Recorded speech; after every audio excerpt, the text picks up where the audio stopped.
আজ বন্ধুরা আমি ইলিশ মাছের যে রেসিপিটা রান্না করব সেটা হচ্ছে ইলিশ মাছের তেল ঝাল।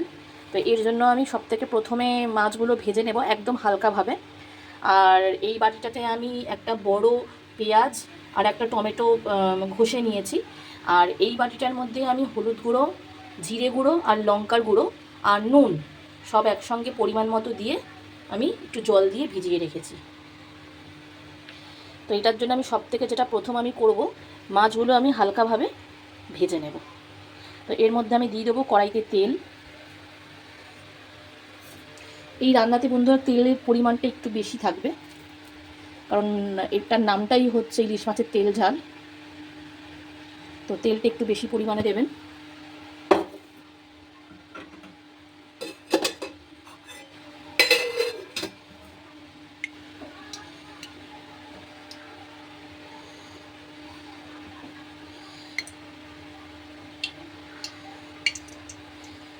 তেলটা ভালো করে গরম হয়ে গেলে মাছগুলো আমি একদম সামান্য হালকাভাবে একটু ভেজে নেবো, খালি এই পিঠ আর ও পিঠটা। কারণ এই রেসিপিটা আপনারা যদি আপনাদের ইচ্ছা হয় আপনারা কাঁচাও করতে পারেন মাছ না ভেজে, কিন্তু আমি একদম নামমাত্র একটু ভেজে নেবো, খালি এপিঠ ওপিঠ একটু করে।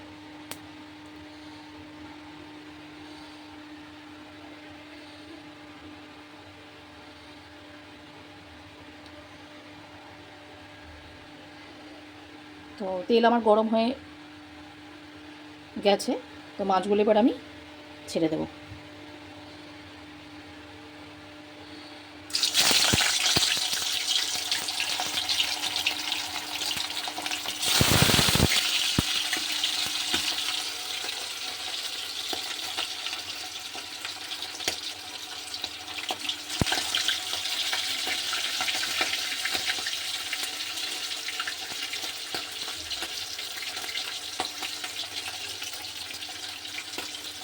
মাছটা আমি এবার হালকা করে ওই তেলটা ভেজে নিই, তারপর উল্টা দেবো।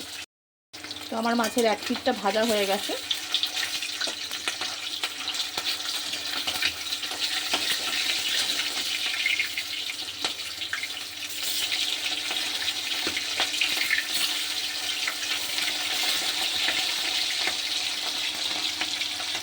এক পিঠটা আমি হালকা করে ভেজে নেব।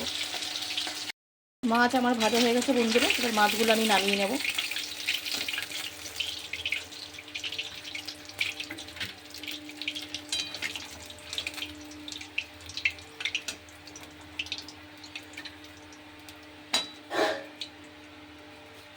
এবার আমি এর মধ্যে দিয়ে দেবো কালো জিরে ফোড়ন,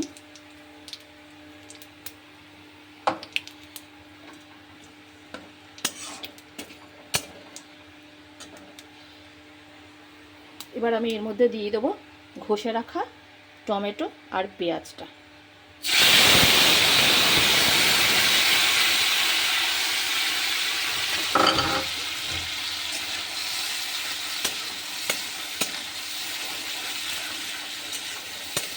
এবার এটা একটু ভালো করে একটু ভেজে নিতে হবে।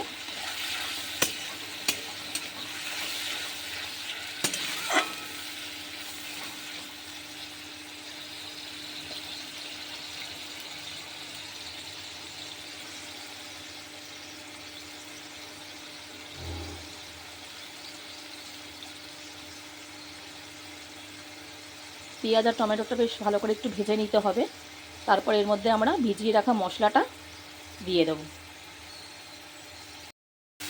আমার মশলাটা দেখুন বন্ধুরা, আমার পেঁয়াজ আর টমেটোটা বেশ ভালো করে কিন্তু ভাজা ভাজা হয়ে গেছে, জলটা পুরোপুরি টেনে গেছে।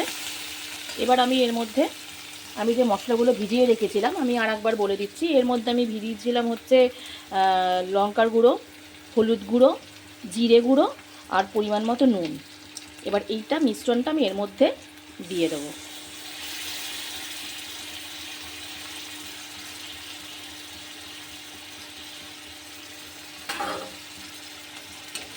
এবার এটাকে আমি খুব ভালো করে কষাবো।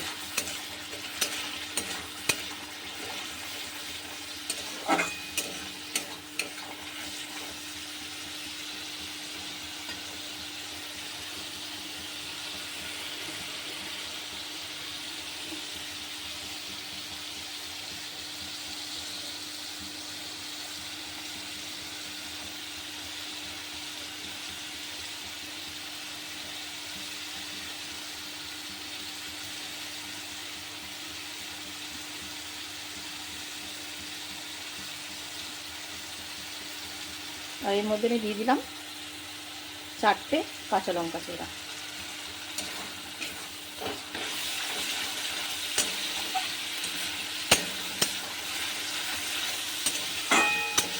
যতক্ষণ না মশলাটা ভালো করে কষা হবে, মানে দেখুন প্রায় হয়ে এসছে আমার মশলা কষানোটা, কারণ দেখুন আমার এই মশলা থেকে তেল ছেড়ে দিয়েছে।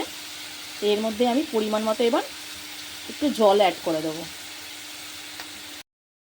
দেখুন বন্ধুরা, আমার মশলাটা খুব ভালোভাবে কষানো হয়ে গেছে, পুরো কিন্তু তেল ছেড়ে দিয়েছে আমার মশলাটা থেকে।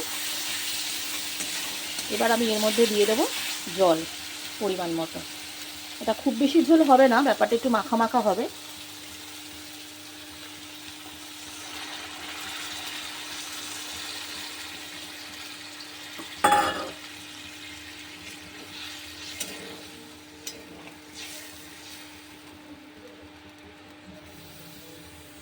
এবার এই ঝোলটা ফুটে যাওয়ার পর এর মধ্যে ভেজে রাখা, হালকা করে ভেজে রাখা মাছগুলো আমি দিয়ে দেবো। দেখুন আমার কিন্তু ঝোলটা পুরোপুরি ফুটে গেছে। এবার এর মধ্যে আমি মাছগুলো দিয়ে দেবো।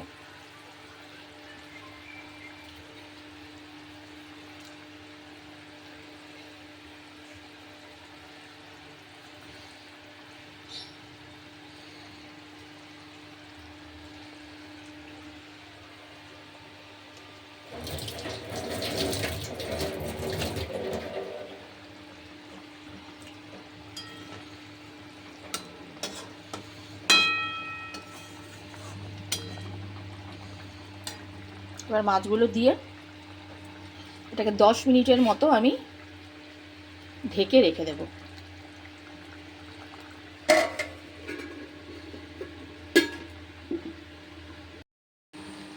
দেখুন বন্ধুরা, ঢাকনাটা আমি খুলে দিয়েছি। ঢাকনাটা খোলার পর আমার ইলিশ মাছের তেল ঝাল দেখতে ঠিক এই রকম হয়েছে। এটা কিন্তু দেখতে যেরকম সুন্দর হয়েছে, এটা খেতে কিন্তু আরও বেশি দুর্দান্ত স্বাদের। এরকমভাবে অবশ্যই আপনারা একবার বাড়িতে ট্রাই করে দেখবেন, আশা করছি আপনাদের খুবই ভালো লাগবে। রঙটা দেখছেন বন্ধুরা কত সুন্দর এসছে। এবার আমি এটাকে কড়াই থেকে একটি পাত্রে নামিয়ে নেব। দেখুন বন্ধুরা, আমার ইলিশ মাছের তেল ঝালটা দেখতে ঠিক এরকম হয়েছে। এটা আপনারা অবশ্যই বাড়িতে ট্রাই করবেন, আশা করছি আপনাদেরও এই রেসিপিটা খুব ভালো লাগবে। আর আমার এই রান্নাটা যদি আপনাদের ভালো লেগে থাকে অবশ্যই লাইক অথবা কমেন্ট করবেন, আর অথবা আমার লাইভ চ্যানেলটিকে সাবস্ক্রাইব করবেন। ওকে বন্ধুরা, টাটা।